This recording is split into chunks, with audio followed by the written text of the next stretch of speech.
শেখ হাসিনা নির্দেশে বন্ধ করা হয় ইন্টারনেট ট্রাইব্যুনালে পলকের স্বীকারোক্তি। ৮ পুলিশ কর্মকর্তার বিরুদ্ধে 2 মাসে তদন্ত শেষ করার নির্দেশ। জুলাই আগস্টের এই অভ্যুত্থান চলাকালীন সময়ে ইন্টারনেট বন্ধের যে নাটক করা হয়েছিল সেখানে সে স্বয়ং স্বীকারোক্তি দিয়ে বলেছে বা নিজে স্বীকার করেছে, সরাসরি প্রধানমন্ত্রীর কাছ থেকে নির্দেশনা আসার পরে তথ্য প্রতিমন্ত্রী নির্দেশ দেওয়া হয় ইমিডিয়েটলি ইন্টারনেট শাটডাউন করো। নির্বাচন নিয়ে প্রধান উপদেষ্টার বক্তব্যে হতাশ বিএনপি, সংবিধান সংশোধনের এখতিয়ার নির্বাচিত সরকারের। এটা আপনারা আমাদেরকে কিছুটা হতাশ করেছে। আর তারপরে তার প্রেস সচিব যে কথা বলেছেন এই কথাটা আবার সাংঘর্ষিক কথা হয়ে গেছে। কক্সবাজারের পেকুয়াই সিএনজি অটোরিকশায় ডাম্প ট্রাকের ধাক্কা, সড়কে ছড়ল স্বামী স্ত্রী সন্তান সহ 5 জনের প্রাণ, চালক লাপাত্তা। যশোরের শার্শা সীমান্তে 3 যুবকের মরদেহ উদ্ধার, কুপিয়ে ও পিটিয়ে হত্যার অভিযোগ, মৃত্যুর কারণ খতিয়ে দেখছে বিজিবি পুলিশ। এবং দুর্নীতির আখড়া কুষ্টিয়ার বিএডিসি কার্যালয়ে কাগজে কলমে কাজ দেখিয়ে কোটি টাকা হরিলুট কর্মকর্তাদের, মাঠ পর্যায়ে নেই প্রকল্পের অস্তিত্ব। দেখছিলেন দেশ জনপদ সংবাদ শিরোনাম, সাথে আছি আমি ফারনাজ জুই। এবারে বিস্তারিত। জুলাই আগস্ট গণহত্যা ধামা চাপা দিতে ইন্টারনেট বন্ধের নির্দেশ দিয়েছিলেন শেখ হাসিনা। তদন্ত সংস্থার জিজ্ঞাসাবাদে এমন স্বীকারোক্তি দিয়েছেন সাবেক আইসিটি প্রতিমন্ত্রী জুনায়েদ আহমেদ পলক। এমনটাই জানালেন আন্তর্জাতিক অপরাধ ট্রাইব্যুনালের চিফ প্রসিকিউটর তাজুল ইসলাম। এদিকে সাবেক আইজিপি চৌধুরী আব্দুল্লাল মামুন সহ 3 পুলিশ কর্মকর্তাকে সেফ হোমে জিজ্ঞাসাবাদের অনুমতি দিয়েছেন আদালত। ওই 3 জন সহ মোট 8 জনের বিরুদ্ধে তদন্তের অগ্রগতি প্রতিবেদন 20 ফেব্রুয়ারি দাখিলের নির্দেশ দেওয়া হয়। শিউলি রায়ের রিপোর্ট, জানাচ্ছেন সাদ আহমেদ। বৃহস্পতিবার সকালে জুলাই আগস্ট গণহত্যার ঘটনায় মানবতা বিরোধী অপরাধের অভিযোগে ট্রাইব্যুনালের মামলায় সাবেক আইজিপি চৌধুরী আব্দুল্লাল মামুন, এনটিএমসির সাবেক মহাপরিচালক জিয়াউল আহসান সহ 8 জনকে আন্তর্জাতিক অপরাধ ট্রাইব্যুনালে হাজির করা হয়। এদিন তাদের বিরুদ্ধে গণহত্যার মামলায় প্রতিবেদন দাখিলের কথা থাকলেও তদন্ত শেষ করতে 2 মাস সময় চায় প্রসিকিউশন। সেই সঙ্গে মামুন সহ 3 কর্মকর্তাকে সেফ হোমে জিজ্ঞাসাবাদের আবেদন করে তারা। চিফ প্রসিকিউটর জানান, শুনানি শেষে আবেদন মঞ্জুর করে 20 ফেব্রুয়ারি অগ্রগতি প্রতিবেদন দাখিলের নির্দেশ দিয়েছেন ট্রাইব্যুনাল। এই কারণে আমরা আজকে 2 মাস সময় চেয়েছিলাম, 2 মাস সময় দিয়েছেন। আগামী 20 ফেব্রুয়ারি পরবর্তী তারিখের এই মামলার জন্য ধার্য হয়েছে। আমরা আশা করব এর মধ্যেই মামলার তদন্ত মোটামুটি অনেক বেশি দূর এগিয়ে যাবে। তিনি আরও জানান, জিজ্ঞাসাবাদে জুনায়েদ আহমেদ পলক স্বীকার করেছেন জুলাই হত্যাকাণ্ড ধামাচাপা দিতে শেখ হাসিনার নির্দেশেই ইন্টারনেট বন্ধ করা হয়। জুলাই আগস্টের এই অভ্যুত্থান চলাকালীন সময়ে ইন্টারনেট বন্ধের যে নাটক করা হয়েছিল সেটি কোনো দুর্ঘটনা ছিল না। খায়ের টাওয়ার বা কোন টাওয়ারে আগুন লেগেছে এগুলোর কোনো ব্যাপারই ছিল না। সেখানে সে স্বয়ং স্বীকারোক্তি দিয়ে বলেছে বা নিজে স্বীকার করেছে যে এই ইন্টারনেট তদানীন্তন প্রধানমন্ত্রী এবং এই মামলাগুলোর প্রধান আসামি শেখ হাসিনার নির্দেশে সরাসরি প্রধানমন্ত্রীর কাছ থেকে নির্দেশনা আসার পরে তথ্য প্রতিমন্ত্রী নির্দেশ দিয়ে আইআইজি ইন্টারন্যাশনাল ইন্টারনেট গেটওয়ে, এই গেটওয়েদের একটা হোয়াটসঅ্যাপ গ্রুপ খোলা হয়। সেই গ্রুপে সরাসরি নির্দেশ দেওয়া হয় ইমিডিয়েটলি ইন্টারনেট শাটডাউন করো। জিয়াউল হাসানের আবেদন প্রসঙ্গে তাজুল ইসলাম বলেন, বিচার কার্যক্রমকে বিতর্কিত করতেই ট্রাইব্যুনালের এখতিয়ার নিয়ে এমন প্রশ্ন তোলা হয়েছে। একটা আবেদন করে বসে আছে জিয়াউল হাসান, এই মামলার বিচার করার ক্ষমতা নাই। এটা হচ্ছে প্রথম কথা। এবং দ্বিতীয় কথা, তিনি বলেছেন যে যেসব অপরাধ হয়েছে এগুলো মানবতা বিরোধী অপরাধী নয়। এই ধরনের পিটিশন ওনারা দিয়েছেন। তো দিয়ে ওনারা একটা হাইপ তৈরি করতে চান, দুনিয়াব্যাপী একটা নয়েজ তৈরি করতে চান। সেই কারণে তারা অ্যাপ্লিকেশনটা দিয়েছেন। অনেক বড় অ্যাপ্লিকেশন, নানান কথা তারা বলেছেন। এগুলোর আমরা যথাযথ আইনি প্রক্রিয়ার জবাব দেওয়ার জন্য আমরা সময় চেয়েছি। আগামী 1 মাস পরে এটা শুনানি হবে 20 জানুয়ারিতে। তো জবাব আমরা দিব, আদালত যথাযথ আদেশ নিশ্চয়ই তারা দিবেন। কিন্তু আমরা আপনাদেরকে যেটা জানাতে চাই যে এই ধরনের উদ্যোগ একের পর এক নেওয়া হবে এটাকে বিতর্কিত করার জন্য। সাদ আহমেদ, দেশ টিভি, ঢাকা। নেত্রকোনায় গ্রেপ্তার সাবেক সংসদ সদস্য রাগিবুল আহসান রিপুকে বগুড়া নেওয়া হয়েছে। বুধবার রাতে নেত্রকোনার মোহনগঞ্জ পৌর এলাকা থেকে তাকে গ্রেপ্তার করা হয়। রিপুর বিরুদ্ধে বগুড়া জেলার বিভিন্ন থানায় হত্যা সহ মোট 13টি মামলা রয়েছে। সকালে র্যাবের লিগ্যাল অ্যান্ড মিডিয়া উইং এর পরিচালক লেফটেন্যান্ট কর্নেল মুনিম ফেরদৌস জানান, তার বিষয়ে আইনি ব্যবস্থা নেওয়া হবে। 2023 সালের 1 ফেব্রুয়ারি বগুড়া সদর আসনের উপনির্বাচনে জয়ী হয়ে সংসদ সদস্য নির্বাচিত হন রাগিবুল আহসান রিপু।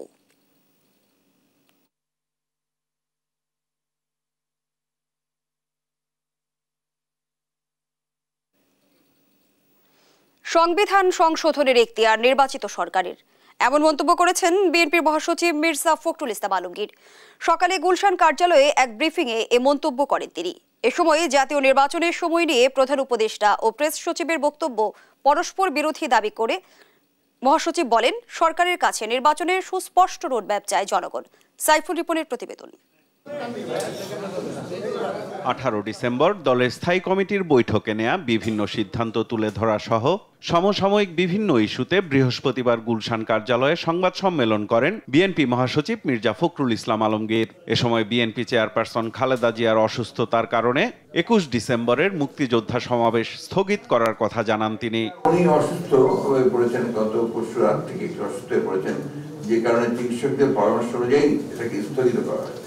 জাতীয় নির্বাচন নিয়ে প্রধান উপদেষ্টা ও প্রেস সচিবের বক্তব্য স্ববিরোধী উল্লেখ করে মহাসচিব বলেন, প্রধান উপদেষ্টার বক্তব্যে সুনির্দিষ্ট সময়সীমা না থাকা হতাশাজনক। এটা আপনারা আমাদেরকে কিছুটা হতাশ করেছে। আর তারপরে তার প্রেস সচিব যে কথা বলেছেন, এই কথাটা আবার সাংঘর্ষিক কথা হয়ে গেছে। 25-এর শেষের দিকে অথবা আপনার 26-এর প্রথম দিকে চিফ অ্যাডভাইজার বলেছিলেন, আর উনি বলছেন যে জুনের মধ্যে নির্বাচন হবে। তো এক্স্যাক্টলি আমরা বুঝতে পারছি না যে কোনটা সঠিক। তাদের দায়িত্ব হচ্ছে সমস্ত স্টেক হোল্ডারদের সঙ্গে আলোচনা করে এই বিষয়ে যেন কোনো বিভ্রান্তি সৃষ্টি না হয়, সেই হিসাবে একটা তারিখ নির্ধারণ করা, সময় নির্ধারণ করা যেতে পারে। এ সময় সংবিধানের 15 সংশোধনী নিয়ে দলের অবস্থানও জানান তিনি। আমরা এই রায়কে স্বাগত জানাই, অ্যাপ্রিসিয়েট করি। আদালত স্বীকৃতি দিয়েছেন যে নির্বাচিত পরবর্তী সংসদটি সংবিধান সংশোধনের একমাত্র উপযুক্ত ফোরাম। ফ্যাসিবাদী আওয়ামী সরকার সংবিধানের প্রায় 1/3 এবং কিছু অংশ তফসিল অপরিবর্তনীয় ঘোষণা করেছিল, যা এই রায়ের মাধ্যমে বাতিল হয়েছে। সংবিধান সংশোধন নিয়ে সাংবাদিকদের প্রশ্নের জবাব দেন বিএনপির স্থায়ী কমিটির সদস্য সালাউদ্দিন আহমেদ। যে সমস্ত আইন প্রধানত পার্লামেন্টে পাস হয়, সেটাতে যদি কোনো রকমের কোনো অসাংবিধানিক বিষয় থাকে, সেটা ইন্টারপ্রিট করার সবসময় ক্ষমতা সুপ্রিম কোর্টের সাংবিধানিক হবে। তো এই বাকি জিনিসগুলো মাননীয় আদালত সংসদের উপরে এই জন্যই ছেড়ে দিয়েছেন যে ওখানে কিছু রাজনৈতিক সিদ্ধান্তের বিষয় আছে বলে আদালত হয়তো মনে করেছে। এটা একটা বিচার বিভাগীয় স্বীকৃতি মিলল যে সংসদ, একমাত্র সংসদই হচ্ছে উপযুক্ত ফোরাম যে কোনো রকমের সাংবিধানিক সংশোধনের জন্য। আওয়ামী লীগের 3টি নির্বাচনকেই বিএনপি অবৈধ মনে করে জানিয়ে তিনি বলেন, এ নিয়ে কেউ আদালতে গেলে সেখানেই সিদ্ধান্ত পাওয়া যাবে। এই বিষয়ে যদি আদালতের কাছে কেউ কোনো রকমের আবেদন করে, তখন আদালত এটা বলতে পারবে। সাইফুল রিপন, দেশ টিভি, ঢাকা। বিএনপির 31 দফা ও জনসম্পৃক্তি নিয়ে কর্মশালায় ভার্চুয়ালি যোগ দিয়েছেন দলের ভারপ্রাপ্ত চেয়ারম্যান তারেক রহমান। সেখানকার পরিস্থিতি জানাতে মুন্সিগঞ্জ থেকে সরাসরি যুক্ত হচ্ছেন সহকর্মী সুমিত সরকার সুমন। সুমন, নেতাকর্মীদের উপস্থিতি কেমন দেখছেন, কি বলছেন তারা? জি, আপনি যেমনটি বলছেন, আসলে মুন্সিগঞ্জে মুক্তার পরে কিন্তু একটি কোল্ড স্টোরে প্রায় 1.5 থেকে 2,000 নেতাকর্মী এই কর্মশালায় যোগ দিয়েছেন। এখানে আসলে মুন্সিগঞ্জ, মানিকগঞ্জ এবং নরসিংদী সহ 3টি জেলায় রাষ্ট্র সংস্কারের দাবিতে ভারপ্রাপ্ত চেয়ারপারসন তারেক রহমান যে রাষ্ট্র সংস্কারের দাবি 31 দফা, সেটি বাস্তবায়নের জন্য একটি কর্মশালা আয়োজন করেছে। আসলে এখানে প্রায় অনেক প্রচুর সংখ্যক নেতাকর্মী এখানে রয়েছে বলে আমরা দেখেছি। আসলে এখন আমরা একজন নেতার সাথে কথা বলবো। আপনি একটু জানাবেন এই কর্মশালাটা কি আর এখানে কি হচ্ছে? আমাদের অবিসংবাদিত নেতা, দক্ষিণ এশিয়ার অবিসংবাদিত নেতা জনাব তারেক রহমান কর্তৃক 31 দফা রাষ্ট্র কাঠামো সংস্কারের যে মূল কর্মসূচি নিয়ে আজকে একটি মুন্সিগঞ্জ জেলা বিএনপির একটি বিশাল কর্মশালায় আমাদের মধ্যে উপস্থিত হয়েছেন প্রধান অতিথি হিসেবে জনাব তারেক রহমান। এই কর্মশালা নিয়েই ব্যাপকভাবে আলোচনা হচ্ছে। রাষ্ট্র কাঠামো, গণতন্ত্রের উন্নয়ন, বিভিন্ন দিক নিয়ে আজকে আলোচনা হচ্ছে এবং আজকের আলোচনা মুন্সিগঞ্জ জেলাবাসী খুব স্বাচ্ছন্দ্যে গ্রহণ করেছে এবং আমরা তারেক রহমানের নেতৃত্বে আগামী দিনে সুন্দর একটি রাষ্ট্র চাই, সেই আশাই প্রত্যাশা করছি আমরা। ধন্যবাদ আপনাকে। আসলে আপনি যেমনটি শুনছিলেন এখানে কিন্তু মুন্সিগঞ্জের তৃণমূলের নেতা সহ বিএনপির কেন্দ্রীয় অনেক নেতৃবৃন্দ কিন্তু আসলে এখানে উপস্থিত হয়েছেন। আর কিছুক্ষণের মধ্যেই বিএনপির ভারপ্রাপ্ত চেয়ারপারসন তারেক রহমান এই অনুষ্ঠানে প্রধান অতিথি হিসেবে বক্তব্য দেবেন বলে আমরা জানতে পেরেছি। তো এই ছিল আমার কাছে মুন্সিগঞ্জ থেকে সর্বশেষ খবর। ধন্যবাদ জানাচ্ছি আপনাকে। দর্শক, মুন্সিগঞ্জ থেকে যুক্ত ছিলেন সহকর্মী সুমিত সরকার সুমন। স্বরাষ্ট্র উপদেষ্টা অবসরপ্রাপ্ত লেফটেন্যান্ট জেনারেল জাহাঙ্গীর আলম চৌধুরী জানিয়েছেন, পুরোদমে কাজ শুরু করেছে পুলিশ। শুধু নির্বাচন নয়, যে কোনো পরিস্থিতি মোকাবেলায় পুলিশ প্রস্তুত রয়েছে। বৃহস্পতিবার দুপুরে মুন্সিগঞ্জের জেলা প্রশাসক কার্যালয়ের সভাকক্ষে জেলার আইন শৃঙ্খলা ও সার্বিক পরিস্থিতি নিয়ে মতবিনিময় সভা শেষে সাংবাদিকদের একথা জানান স্বরাষ্ট্র উপদেষ্টা। ইজতেমার সংঘর্ষ প্রসঙ্গে তিনি বলেন, ইজতেমা ময়দান এলাকার পরিস্থিতি স্বাভাবিক হচ্ছে। সেখানে সংঘাতের ঘটনায় তদন্ত চলছে। জড়িতদের দ্রুত আইনের আওতায় আনা হবে। এর আগে মুন্সিগঞ্জ জেলা প্রশাসক ফাতেমাতুল জান্নাতের সভাপতিত্বে জেলার আইন শৃঙ্খলার সার্বিক বিষয়ে প্রশাসনের বিভিন্ন স্তরের কর্মকর্তাদের সাথে মতবিনিময় করেন তিনি। পরিস্থিতি মোটামুটি এলাকায় নর্মাল হয়েছে, যেহেতু তাদের 31/1/2 মানে বিশ্ব ইজতেমার যে ডেট আছে ওটা ওই ইয়েদের জুবাইরপন্থীতে ওই ডেটই আমি আশা করবো যে ওই ডেটে হয়ে যাবে আল্লাহ দিলে। যারা অপরাধ করছে তারা অপরাধীরা শাস্তির আওতায় আসতেই হবে, তার ক্ষেত্রে কোনো ধরনের ছাড় দেওয়া হবে না। আমরা তাদের কঠোর হাস্তে আমরা দমন করব এবং তারা আইনের আওতায় অবশ্যই আসতে হবে। টঙ্গীর বিশ্ব ইজতেমা ময়দানে দুই গ্রুপের সহিংসতা ও প্রাণহানির পর আজও নিরাপত্তা বলয় তৈরি করে রেখেছে আইন শৃঙ্খলা বাহিনী। সাজোয়াজান সহ নিরাপত্তা রক্ষায় কাজ করছেন সেনা সদস্যরাও। আগামীকাল থেকে ইজতেমা করতে চেয়েছিলেন সাদ গ্রুপের মুসল্লিরা। জুবাইরের অনুসারীরা বাধা দিলে ভয়াবহ সংঘর্ষে নিহত হন 4 মুসল্লি, আহত হন শতাধিক মানুষ। এই ঘটনায় দুই গ্রুপই একে অপরের উপর দোষ চাপাচ্ছে। পরিস্থিতি নিয়ন্ত্রণে অনির্দিষ্টকালের জন্য মাঠের আশপাশে 144 ধারা জারি করেছে প্রশাসন। আগামী জানুয়ারির শেষ সপ্তাহে বিশ্ব ইজতেমা আয়োজনের কথা রয়েছে।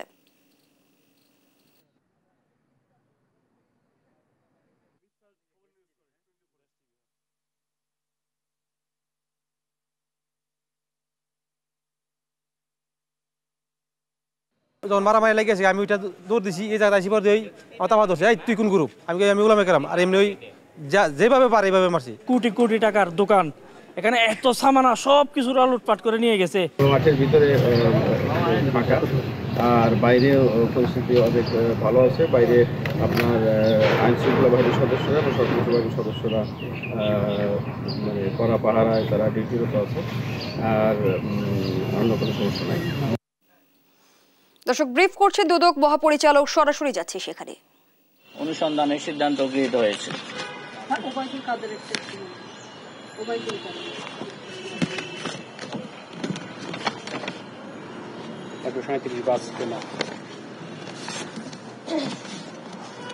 জনাব ওবায়দুল কাদের, সাবেক সড়ক পরিবহন মন্ত্রী, এবং এবিএম আমিনুল্লাহ নুরী, সাবেক সচিবের বিরুদ্ধে 137 বাস কেনা নিয়ে কারসাজির অভিযোগটি দুর্নীতি দমন কমিশন কর্তৃক অনুসন্ধানের সিদ্ধান্ত গৃহীত হয়েছে। অনেক ধন্যবাদ।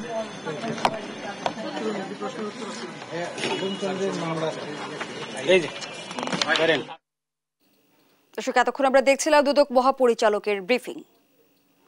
কক্সবাজারের পেকুয়ায় সড়ক দুর্ঘটনায় মারা গেছেন শিশু সহ একই পরিবারের 3 জন সহ 5 জন। বৃহস্পতিবার সকালের এবিসি আঞ্চলিক মহাসড়কের হাজীবাজার এলাকায় ঘটে এই দুর্ঘটনা। চট্টগ্রামমুখী অটোরিকশাকে বিপরীত দিক থেকে আসা ডাম্প ট্রাকটি ধাক্কা দিলে সেখানেই দুমড়ে মুচড়ে যায় অটোরিকশাটি। সৌরভ দেবের প্রতিবেদন, জানাচ্ছেন আপরপু। বৃহস্পতিবার সকাল 8:15টার দিকে এবিসি আঞ্চলিক মহাসড়কের পেকুয়া উপজেলার টেটং ইউনিয়নের হাজীবাজার এলাকায় ঘটে অটোরিকশা ও ডাম্পার গাড়ির মুখোমুখি সংঘর্ষ।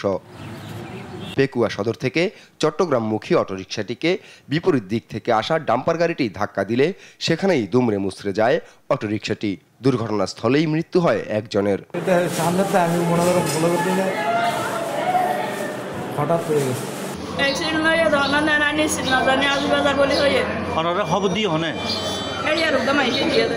বাইরে 20 মিনিট হয়ে তারা আর আধা ঘন্টা 40 মিনিট আগে হাসপাতালে আসে আর রোগী সুস্থ আল্লাহ হত হয়ে আয় এড়াই দিতে আর রোগী মারা গিয়ে।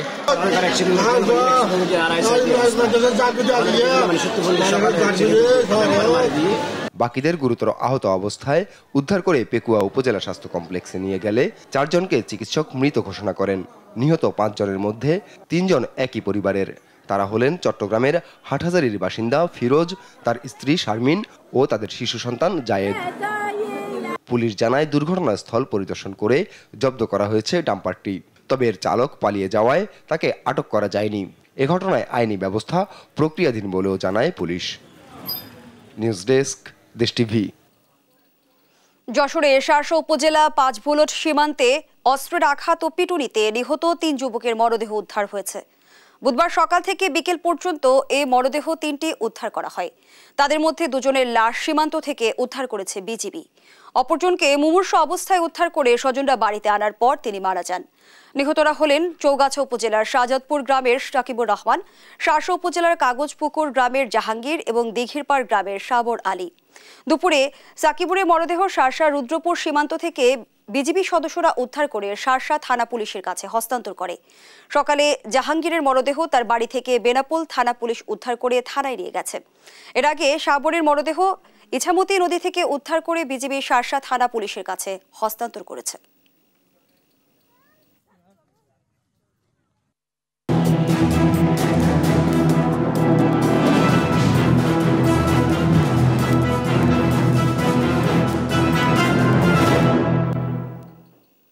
চাকরির প্রলোভনে মামলা, বাসা ভাড়ার প্রলোভনে অব্যাহতি।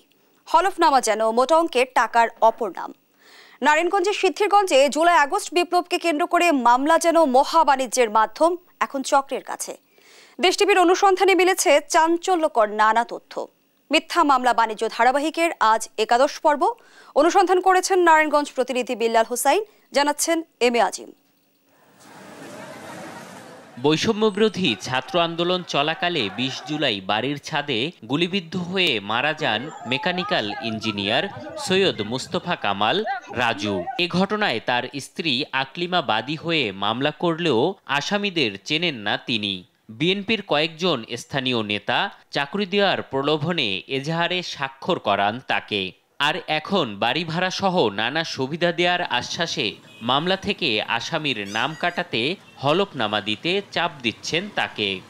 গিয়াসউদ্দিন এমপির উনারে লোক নাকি উনারা, তো আমার বাসা 3 দিন আসছিল। আসলে আমি এভাবে মানসিকভাবে প্রস্তুতি ছিলাম না, তো ওনারা আসছিলেন, ওইখানে মামলা হয়েছিল আর কি। কেমনে বলছিল আর কি চাকরি দিবে, আমার ছেলেরে পড়াবে, এরকম আর কি। এবার অভিযুক্ত সে বিএনপি নেতাদের মুখোমুখি হতে চাই আমরা, তবে কথা বলতে রাজি নয় তারা। মহিলায় দল থেকে টাকা পাইছে, মহিলা চাকরি চাইছে, চাকরি ওখানে এমপি সাহেবের ওখানে তাকে দেওয়া হয়েছে। এদিকে সিদ্ধিরগঞ্জে তুহিন নামের আরেক যুবক নিহতের ঘটনায় রাফিদ নামের একজন মামলা করে লাপাত্তা। এজাহারে দেয়া ফোন নম্বরের মালিক ও সাক্ষীরাও চেনেন না এ বাদীকে। এখানে ভিতরে সাক্ষীর ভিতর আমার নাম, তখন তার সাথে কথা বললাম, সে বলল যে তুই এগুলো নিয়ে টেনশন করিস না, আমি এগুলো করে দিব, তোর কোনো সমস্যা হবে না। তো আমি বললাম যে আচ্ছা ঠিক আছে, কিন্তু এরপর ঠাস করে তার সাথে আর কোনো কন্ট্যাক্ট নাই, সে আর তার এলাকাতে এসেও পাই না। কিভাবে নাম্বার দিলে আমি তার আসলে এই বিষয়ে জানি না, তারা হয়তো শত্রুতামি করে কোনোভাবে আমার নাম্বারটা ইউজ করে। তবে জেলা বিএনপির সভাপতির দাবি, মামলা দিয়ে বাণিজ্য করা হলে ব্যবস্থা নেওয়া হবে। মানুষের একটা পারসেপশন স্বৈরাচারী সরকারের পতনের পর এখন বিএনপি ক্ষমতায়, যা কিছু করে সব বিএনপি, এতে করে আমাদের দলের ভাবমূর্তি অনেকভাবে নষ্ট হচ্ছে। এদিকে মামলা বাণিজ্য ও বিনা কারণে হয়রানি করা হলে তাদের বিরুদ্ধে ব্যবস্থা নেওয়া হবে বলে জানিয়েছে জেলা পুলিশ। না, এই জাতীয় কোনো বিষয় আমার নলেজে নাই। এক্ষেত্রে যদি বাদী মামলা না করে থাকেন, তাহলে সেটা তিনি আমাদের তদন্তকারী কর্মকর্তার কাছে বা আদালতের কাছে গিয়ে তিনি বলতে পারেন। এমন মামলা বাণিজ্য করে সঠিক বিচার ভিন্ন খাতে নেয়া বন্ধ করার সাথে সাথে নিরীহ মানুষকে হয়রানি বন্ধের দাবি নারায়ণগঞ্জবাসীর। এম এ আজিম, দেশ টিভি, ঢাকা। আদালতে আসামি হিসেবে যেসব রাজনৈতিক নেতা আসছেন তাদের উপর হচ্ছে হামলা। পুলিশের উপস্থিতিতে প্রিজন ভ্যান থেকে চেষ্টা চলছে ছিনিয়ে নেয়ার। 5 আগস্টের পর ঘটছে এমন ঘটনা, ফলে মামলা হয়েছে, কিন্তু আত্মগোপনে এমন রাজনৈতিক নেতারা আদালতের দ্বারস্থ হতে শঙ্কায় আছেন। এ নিয়ে বিব্রত আইনজীবীরা, উদ্বিগ্ন পুলিশও। কাজী শাহেদের প্রতিবেদন। রাজশাহী 3 আসনের সাবেক সংসদ সদস্য আসাদুজ্জামান আসাদকে আদালতে হাজির করা হলে পুলিশের উপস্থিতিতেই তার উপর ঘটে হামলার ঘটনা।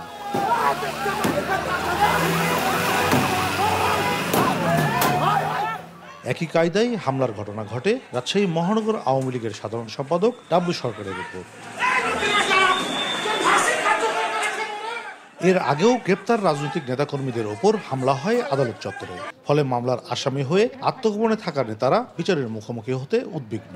আমরা সবাই বিষয়ে আতঙ্কিত।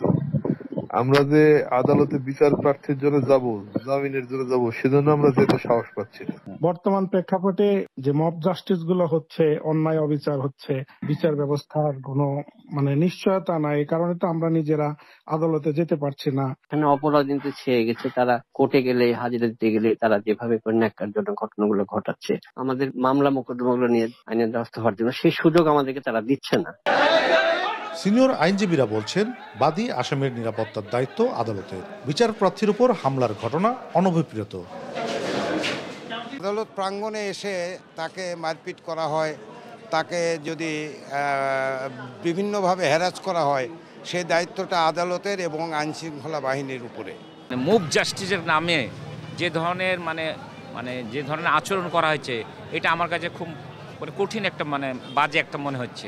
এখানে বাদী বা বিবাদী যে পক্ষই হোক না কেন, আসামি, এদের সার্বিক নিরাপত্তা বিধান করা উচিত। সন্ত্রাসী গোষ্ঠী বিভিন্নভাবে এই কোর্ট এলাকায় ঘোরাফেরা করছে, তাতে বিচার বিঘ্নিত হচ্ছে।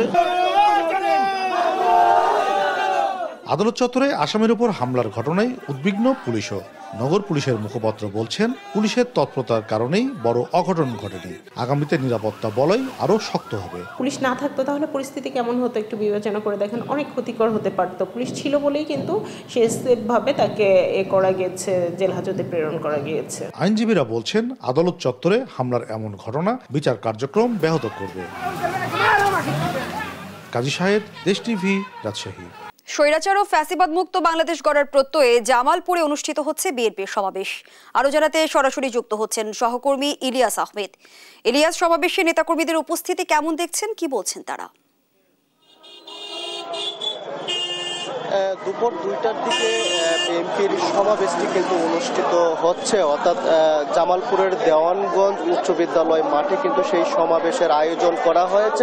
অর্থাৎ দীর্ঘ 16 বছর পর এমন জনসমাবেশে কিন্তু আমরা দেখেছি নেতাকর্মীদের মধ্যে যে উচ্ছ্বাস, সেটি কিন্তু আমরা লক্ষ্য করেছি এবং বিভিন্ন ইউনিয়ন থেকে নেতাকর্মীরা দলে দলে কিন্তু সেই সমাবেশে অংশগ্রহণ করেছেন এবং কেন্দ্রীয় নেতৃবৃন্দ কিন্তু দুপুর 2টার পরেই কিন্তু তারা এই জনসমাবেশে উপস্থিত হয়ে তাদের যে কার্যক্রম সেটি কিন্তু তারা পরিচালনা করছেন। এবং আমরা লক্ষ্য করছি এই জনসমাবেশকে ঘিরে সাধারণ নেতৃবৃন্দরা বলছেন যে তারা বিগত সময়ে, অর্থাৎ বিগত 16-17 বছরের মধ্যে এরকম বড় জনসমাবেশ তারা কিন্তু কখনোই দেখেননি। অর্থাৎ বিএনপি কিন্তু আজকে একেবারেই মুক্তভাবে কিন্তু তাদের যে জনসমাবেশের আয়োজন সেটি কিন্তু তারা করতে পেরে কিন্তু উৎসাহ উদ্দীপনা কিন্তু তাদের মধ্যে যে একটি বিরাজ করছে সেটি কিন্তু আমরা লক্ষ্য করেছি। এবং কেন্দ্রীয় নেতৃবৃন্দ, অর্থাৎ এই জনসমাবেশের প্রধান অতিথি হয়েছে বিএনপির অন্যতম স্থায়ী কমিটির সদস্য নজরুল ইসলাম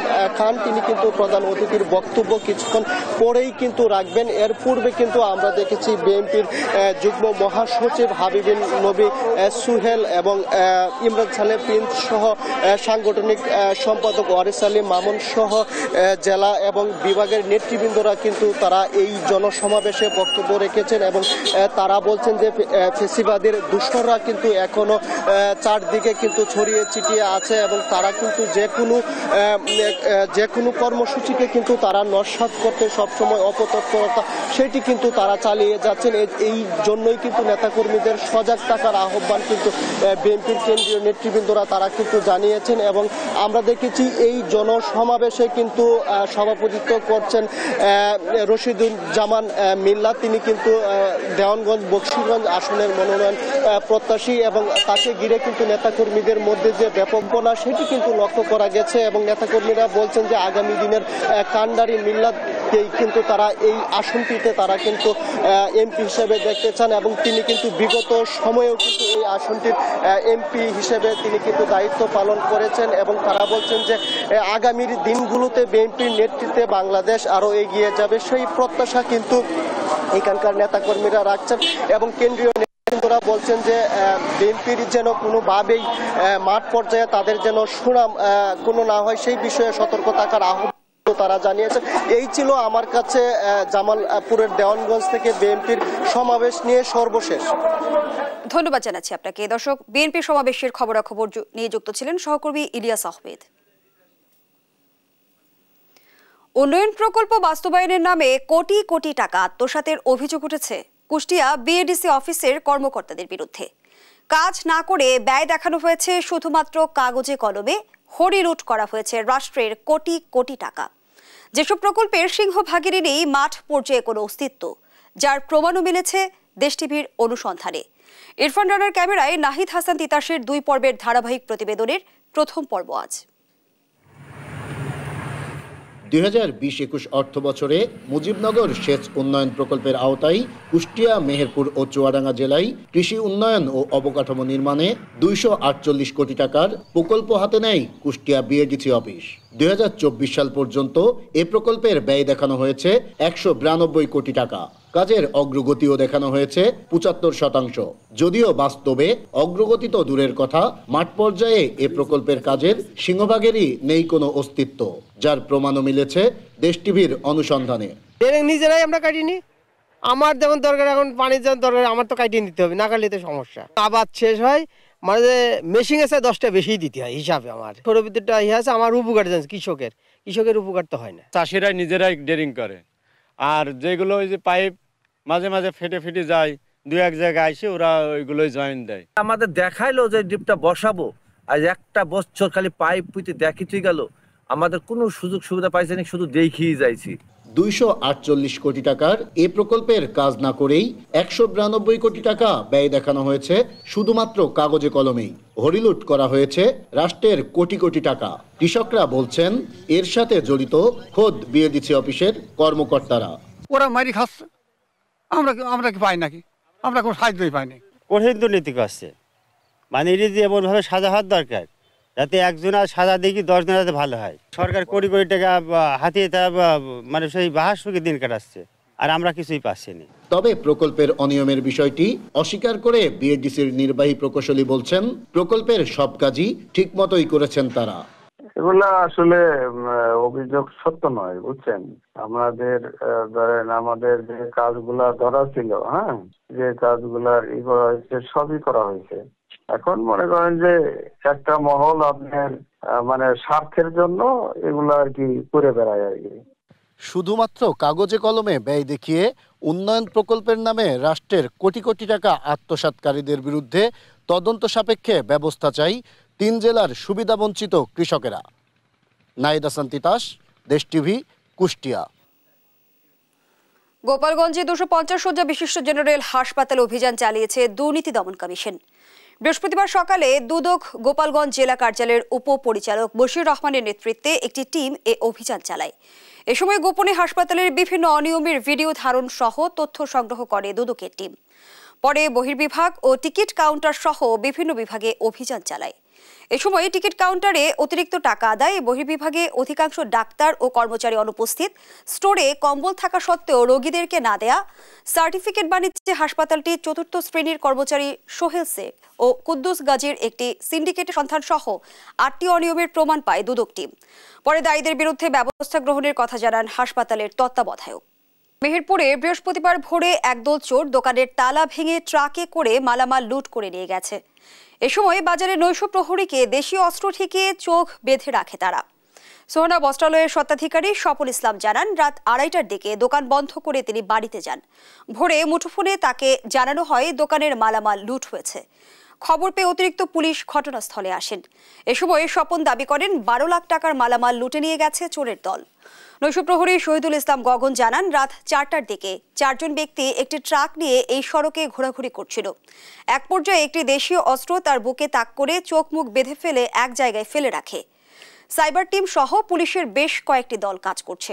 দ্রুত এই চোর চক্রকে চিহ্নিত করে আইনের আওতায় আনা হবে বলে জানায় তারা। আপনার বিদেশি কোরিয়ান কম্বল, তারপর ইন্ডিয়ান ৩ পিস ছিল, যা ২-৩ হাজার টাকা দামে একটা পার পিস। ওখান থেকে ৩-৪ লক্ষ টাকার গেছে। আর লুঙ্গি আর শাড়ি, এগুলো মানে সব টোটাল সব চুরি হয়ে গেছে। ১০ লক্ষ টাকার উপরে যাবে। আর নগদ ডয়ারে অল্প টাকা ছিল, ১০,০০০ টাকা মতন ছিল। আমার হাত বাঁধে, পরে এখানে আমার পা বাঁধে, লাস্টের বেলায় আমার চোখ মুখ বেঁধে আমাকে ওই চিপা গলির মধ্যে ফেলেতে হয়। এরপরে আমি ওখানে পড়ে আসি, তারপরে কি হয়েছে আমি জানি। আমরা এটাকে খুব গুরুত্বের সাথে দেখতেছি, কেননা একজন ব্যবসায়ীর দোকানের অনেক প্রায় ১০ লক্ষ টাকার মালামাল, ১০ লক্ষ টাকার বিভিন্ন মালামাল নিয়ে গিয়েছে। আমরা বিভিন্ন টিম ভিত্তিক কাজ করতেছি। আমাদের পুলিশ সুপার মহোদয় সার্বক্ষণিক খোঁজখবর রাখতেছেন।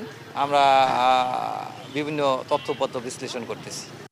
চাঁপাইনবাবগঞ্জে দেখা দিয়েছে ভূগর্ভস্থ পানির তীব্র সংকট। বরেন্দ্র অঞ্চলের খাদ্যশস্য উৎপাদনে বাড়ছে অনিশ্চয়তা। সদর, নাচল ও গোমস্তাপুর উপজেলায় প্রতি বছর পানির স্তর নিচে নেমে যাওয়ায় ইরি ধান চাষে নিরুৎসাহিত করছে বিএমডিএ। কৃষকরা বাধ্য হচ্ছেন অন্য ফসল উৎপাদনের প্রস্তুতি নিতে। বরেন্দ্র উন্নয়ন কর্তৃপক্ষের হঠকারী সিদ্ধান্তে চালের সংকট দেখা দিতে পারে বলেও অভিযোগ কৃষকদের। সহকর্মী তারেক রহমানের রিপোর্ট, জানাচ্ছেন আপন অপু।